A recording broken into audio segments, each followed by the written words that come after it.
13 Things Mentally Strong People Don't Do, by Morin. Take back your power, embrace change, face your fears, and train your brain for happiness and success. Life is hard. Inevitably, life will become increasingly difficult as you experience tragedy and setbacks. It's easy to let those moments break you down, but by focusing on your bad habits and weaknesses, you can learn to come out the other side a stronger, better person.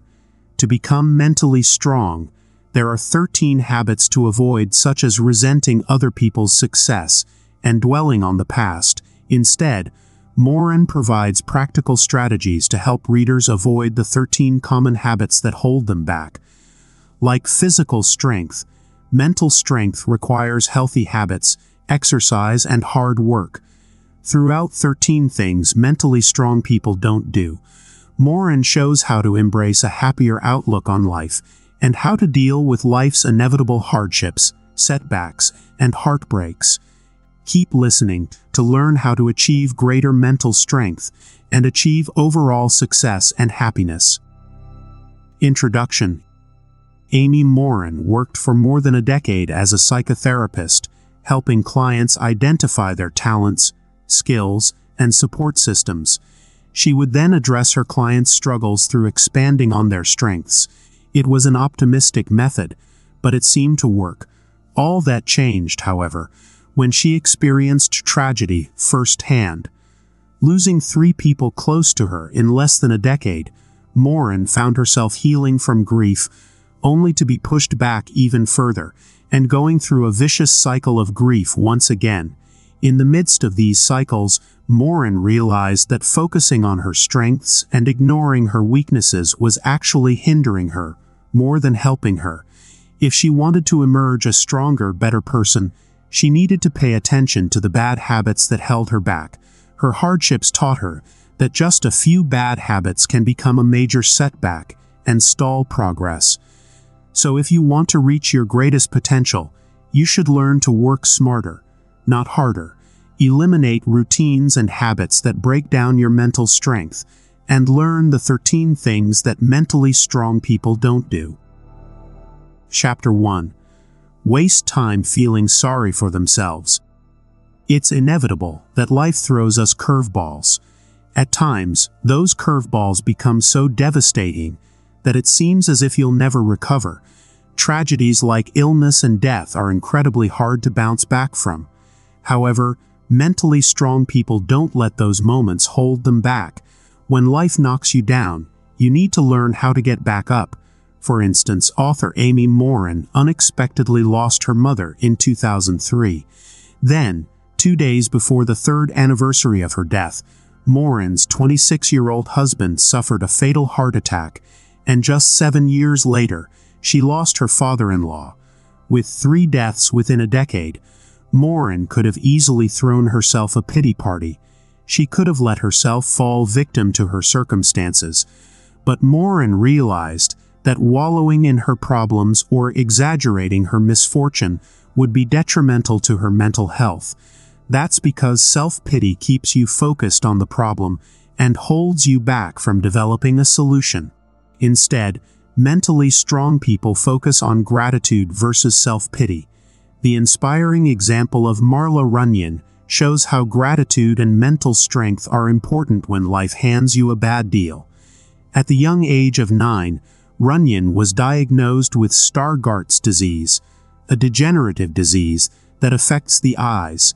Eventually becoming legally blind, Runyon turned to her passion for running and went on to set world records at the 1992 and 1996 Paralympics. Runyon refused to view her disease as a disability. Instead, she viewed it as a gift that allowed her to become a world-class athlete. Many people dwell on what life takes away from them, instead of being grateful for what life has given them. But did you know that gratitude can improve your physical health? The Journal of Personality and Social Psychology published a study in 2003 that found that people who express gratitude have healthier immune systems and suffer less from aches and pains. Additionally, these people also exercise more, sleep better, and overall live a healthier life than those who are ungrateful. Chapter 2. Give away their power. How often do you say something like, "My boss makes me feel inadequate," or "My mother-in-law makes me crazy"? When you allow your boss or your mother-in-law to make you feel a certain way, you are giving others power over the way you think, feel, or even behave. No one should have power over your feelings. Instead, you should change your daily vocabulary to recognize that the choices you make are yours. Avoid phrases like, "He made me mad," or "I have to work late today." Remember, only you control your emotions and choices. So say instead, "I'm choosing to stay late." You see, mentally strong people don't allow others to control how they think or act. An inspiring example of mental strength is the famous Oprah Winfrey. Raised in poverty and the victim of repeated sexual abuse, Winfrey became pregnant at the young age of 14, only for the child to die shortly after birth.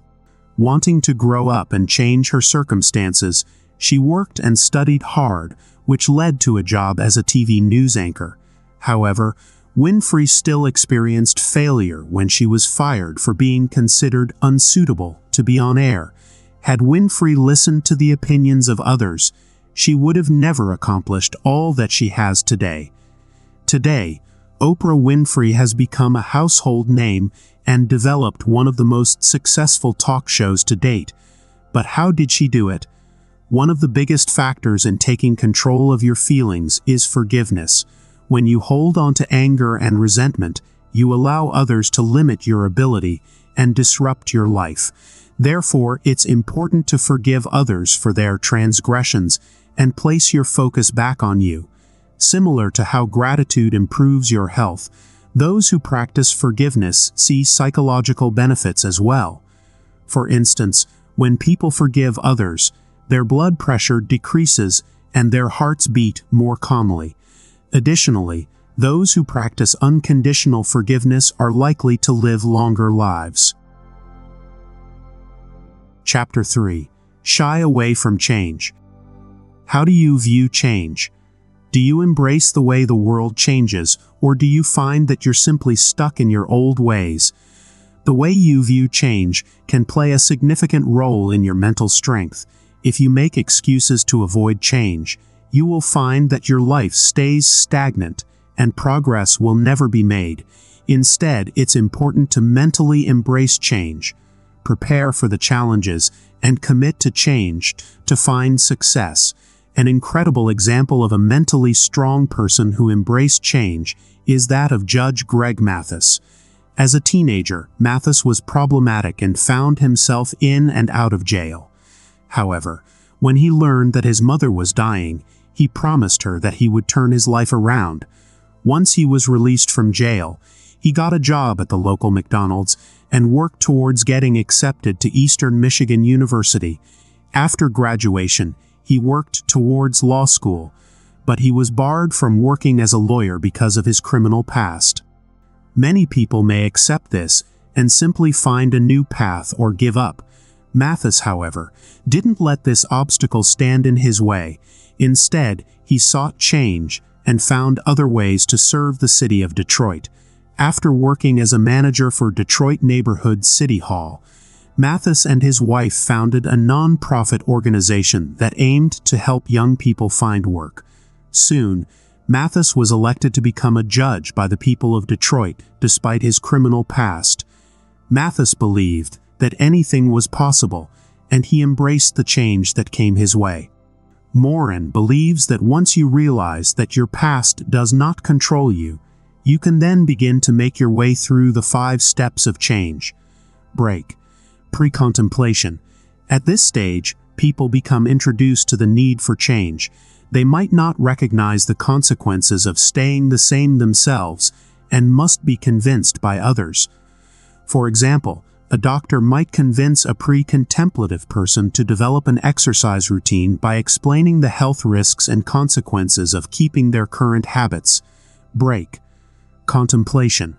In stage 2, a person begins to recognize the need to change themselves, but won't yet fully commit to change. For example, an employee may recognize the risk of becoming fired if he doesn't increase his sales, but he may still resist trying a new sales technique because he's not sure if the risk is worth the benefit. Break. Preparation. During this stage, a plan for creating change is implemented. An entrepreneur, for example, may find himself unable to pay the bills. Therefore, he will create a plan to address the problem by deciding to sell equipment, change his marketing plan, or find a new strategy to increase revenue. Break. Action. At this stage, the steps from the preparation stage are put into action. For example, a person committed to losing weight will begin to exercise and change his eating habits during this stage. Break. Maintenance. During this stage, you must learn how to maintain this change long term.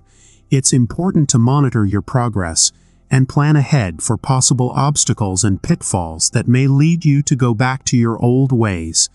For example, a person who wants to maintain a healthy lifestyle must plan before eating out and before the holiday season to prevent themselves from indulging in high-calorie foods. Chapter 4. Focus on things they can't control. Some of us may suffer from a superhero complex, in which we feel the need to fix everything. If we want something done correctly, then we do it ourselves. There are many reasons why this way of thinking is unhealthy. Not only does this increase your anxiety, but it damages your relationships and undermines trust. Simply worrying about things out of your control is a waste of energy. Therefore, it's important to let things go and stop worrying about events outside of your control. A great example of this is Terry Fox, who was diagnosed with a severe type of bone cancer at just 18 years old. As a result of the disease, Fox had one of his legs amputated and was told that he only had a 15% chance of beating the illness. However, the night before his surgery, Fox became inspired by a person with a prosthetic leg who ran the New York Marathon. After the operation, Fox began running and soon completed his first marathon. Eventually, Fox decided to raise money for cancer research by finding sponsors to fund a race of all races. Fox planned to race across Canada, running the equivalent of one marathon every day. Unfortunately, halfway through his journey, Fox was forced to quit for health reasons. His cancer had returned, and though he didn't complete his race across Canada, sponsorship money continued to pour in as people became inspired by his story. Just months later, Fox lost his battle to cancer, but he raised $23 million for cancer research in the months leading up to his death. You see, Fox didn't focus on the events that were outside his control. Instead, he focused on what he did have control over, which was raising millions of dollars for charity. Of course, changing your attitude about circumstances in life increases your health too. A 2012 study showed that those who are less controlling lead happier lives and have better relationships. Chapter 5. Worry about pleasing everyone. While someone that focuses on making everyone happy may have good intentions, pleasing everyone can negatively impact that person's mental strength. People who exhibit excessive people-pleasing qualities attempt to control how others feel, wasting time and energy because controlling other people's feelings is impossible. If you find that you worry too much about pleasing everyone, you should learn to make choices that align with your values and act accordingly, even if that means disappointing or upsetting others. For instance, Morin recalls a woman named Angela who aimed to please the men she dated by taking on personality types that weren't authentic to herself. For instance, when a man expressed he enjoyed humor, Angela would try to tell jokes. If he liked spontaneity, Angela would embellish stories of her life to make them seem more spontaneous. By trying to make herself more attractive, she began to lose her true self. In the end, She prioritized the feelings of others over her own, and only said what she thought others. Living your life this way makes you mentally weak, whereas when you accept that you won't please everyone, you become stronger and build courage when you anticipate displeasing others. Chapter 6. Fear taking calculated risks. A major fear in many people is the fear of taking risks. Whether it's risks in business or chasing dreams, people fear that risks far outweigh the benefits. However, it's not enough to simply quit your job and follow your passion. Instead, big life decisions should be carefully thought out and risks should be closely assessed. If you do end up quitting that job to follow your passion, there is certainly a possibility of failure. If you fail, you may be too scared to ever take risks again. Therefore, it's important to learn how to minimize risks and figure out which risks are worth the benefits. Calculate risks by asking yourself, what are the potential costs, benefits? How will this affect my goals? What are the alternatives? What is the best thing and the worst thing that can happen? How much will this matter in 5 years? If you write down the answers to these questions, you can review and examine them carefully to help you calculate the risks and make a decision.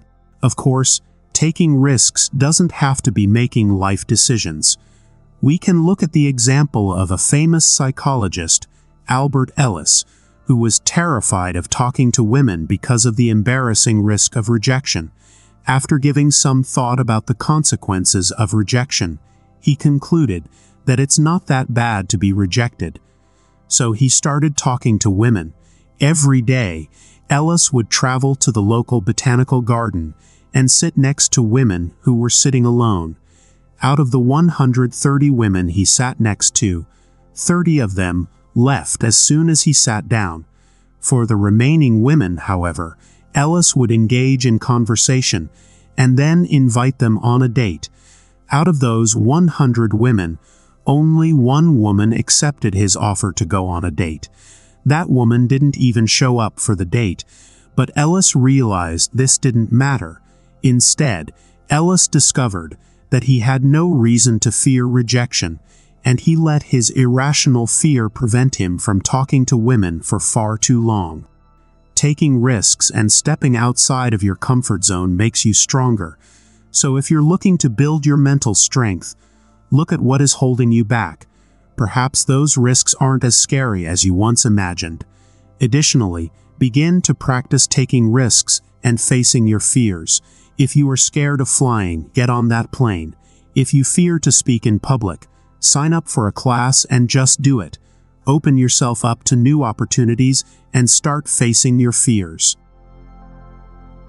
Chapter 7. Dwell on the past. There are many ways that people dwell on the past.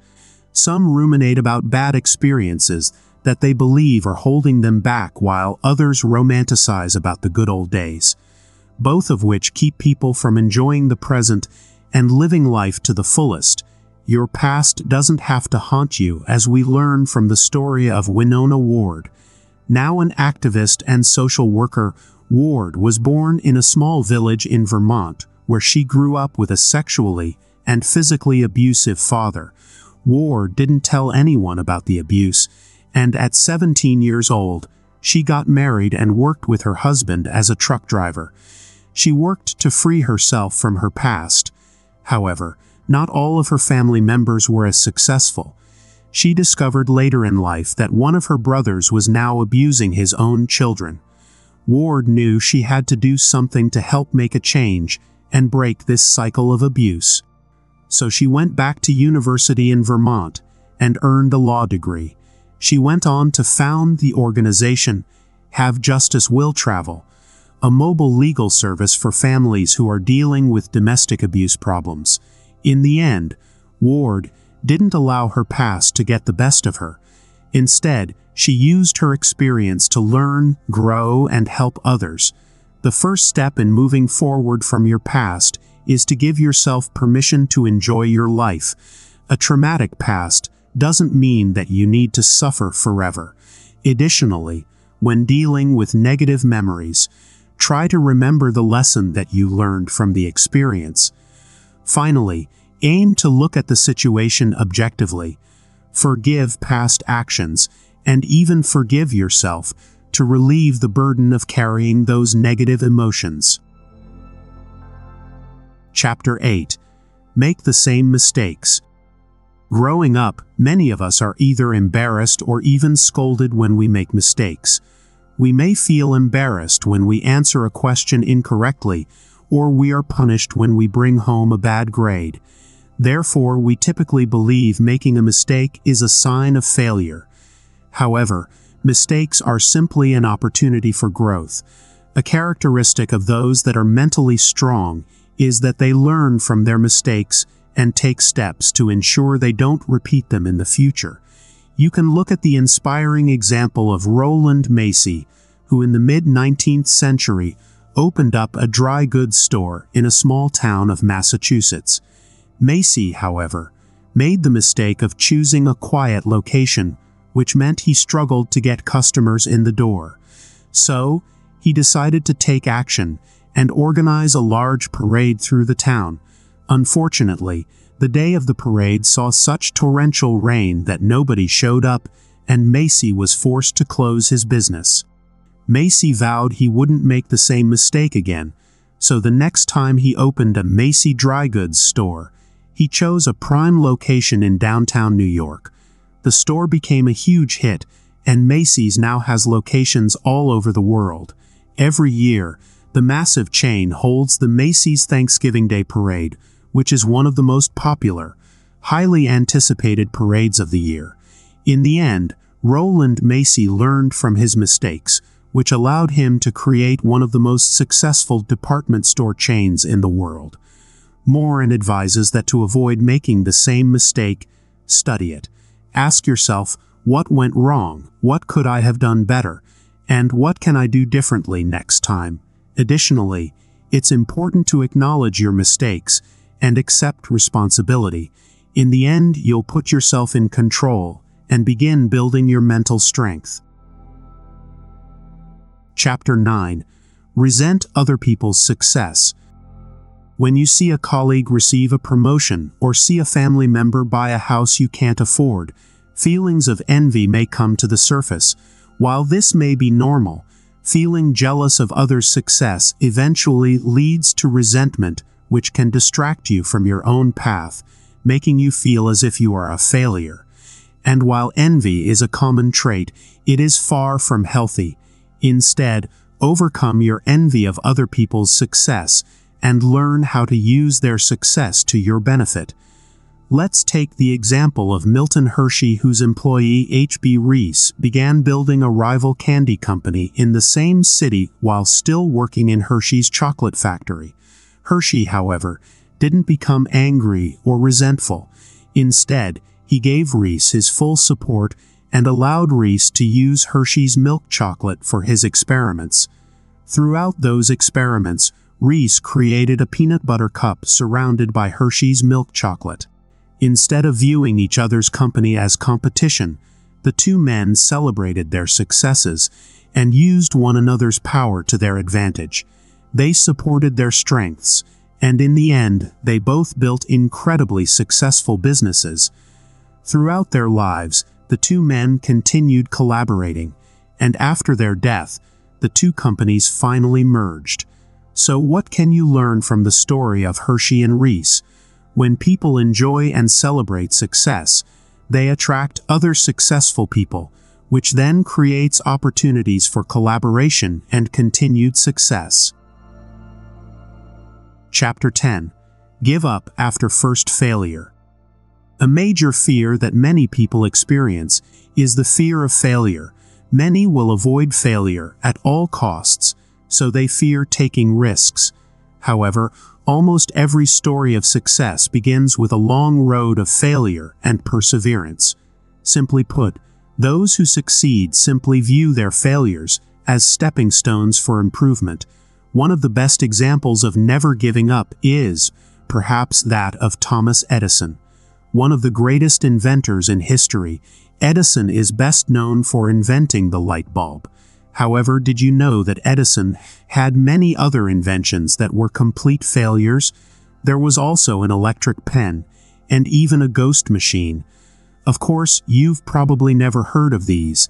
That's because they were absolute failures. However, Edison didn't view his unsuccessful inventions as failures. Instead, he saw them as learning opportunities, and each one was just one step closer to success. Research suggests that hard work is more important than talent when it comes to success. For example, people who practiced consistently for 10 years and never gave up honed their skills, and eventually became better than those who seemed naturally talented. This held true when it came to chess players, athletes, musicians, and visual artists. After 20 years of hard work and commitment, individuals with seemingly no talent could reach high levels of success and achieve world-class standards. Failure is simply a part of becoming a success and is a sign that you are being challenged. You can choose to overcome failure, but how? Begin by creating a plan to learn from your failures and to avoid repeating them. Additionally, you should prepare to fail a lot. If you get used to failure, it no longer becomes frightening, and you're likely to continue working hard and eventually find success. Chapter 11. Fear Alone Time. Many days, you are likely surrounded by noise. If you live in a big city, for example, your commute to work is filled with the noise of public transportation or even the sound of the radio in your car. Once at work, you may engage in conversations, have meetings, etc. There isn't much downtime where your life is filled with complete silence. So when we get home from work, how do you cope? Many seek to maintain those noise levels by turning on the television. They aim to fill those uncomfortable silences. But when you fill your life with noise, you miss out on a powerful opportunity. Research shows that spending time alone quietly results in renewal, rejuvenation, inspiration, and reflection. Avoid drowning your thoughts with technology or sounds. Instead, build your mental strength by designating 10 minutes each day to do nothing but be with your emotions. During these 10 minutes, you can think about your life goals and determine if you are on track to achieving them. You can also use the opportunity to think about new goals or dreams and use visualization techniques to imagine. Don't forget these thoughts by writing them all down in a journal. Additionally, try implementing small daily habits like turning off the radio in the car or the television when you aren't watching. Or perhaps try going on a walk without your phone. These small daily activities have shown to decrease both anxiety and depression. Becoming mindful raises awareness and causes you to accept yourself at the moment. You can even take your mindfulness a step further and turn to meditation to become comfortable in silence. Studies have shown that meditation positively alters the structure of the brain by regulating both cognition and emotion.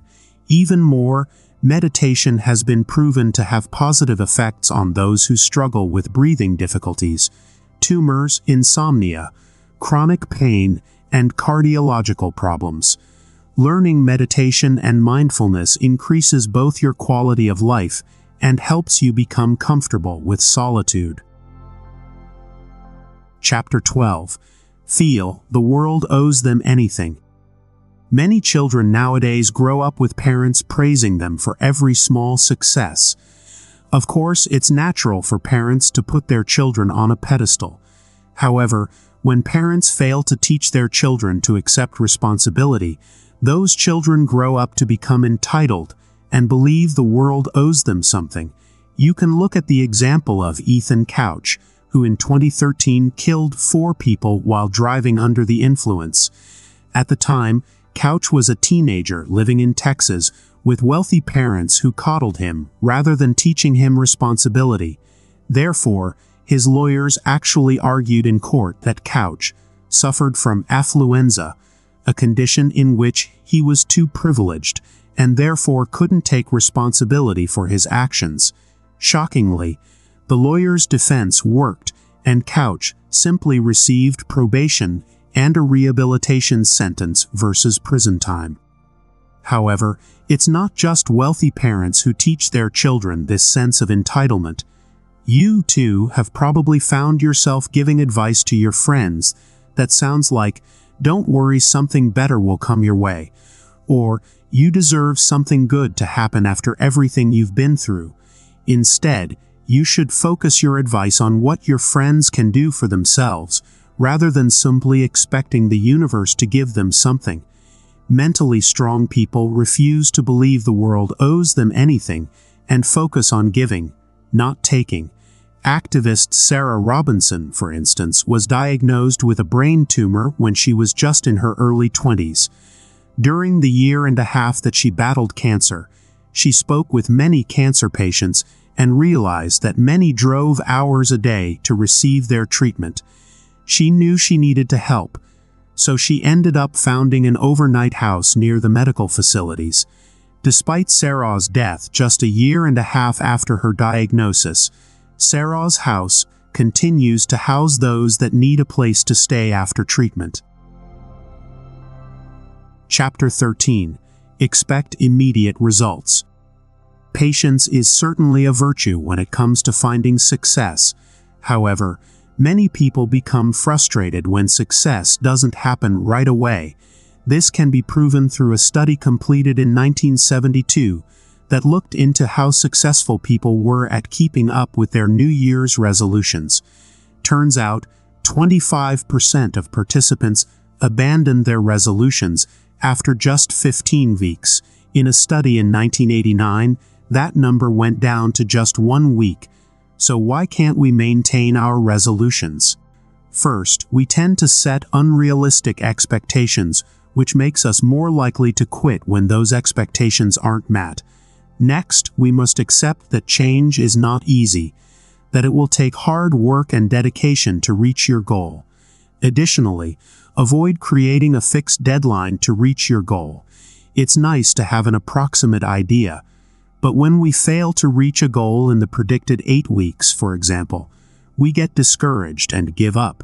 If something that is supposed to take 8 weeks actually takes you 12, 20, or 50 weeks, you need to be okay with that too. Success won't come immediately, and even progress is not always easily recognized. Improvements might be well hidden, so it's important to continue working hard, even if you can't immediately see the benefits. In fact, good things might actually come to those who wait. Chapter 14. Final summary. Mentally strong people refrain from feeling sorry for themselves. They never give their power away to others. They embrace change, and they avoid worrying over things they can't control. They understand that pleasing everyone is impossible, and they aren't afraid to take risks. Of course, they calculate their risks carefully before jumping fully in. They also avoid dwelling and romanticizing the past. They never make the same mistake twice, and they celebrate other people's success rather than resenting them. Additionally, successful people never give up in the face of failure. They face fears of being alone, and they don't feel as if the world owes them anything. Lastly, successful people never expect immediate results, and they understand that success doesn't come overnight. So, if you're serious about becoming mentally strong, you should begin by monitoring your behavior, paying attention to your feelings, and examining your thoughts.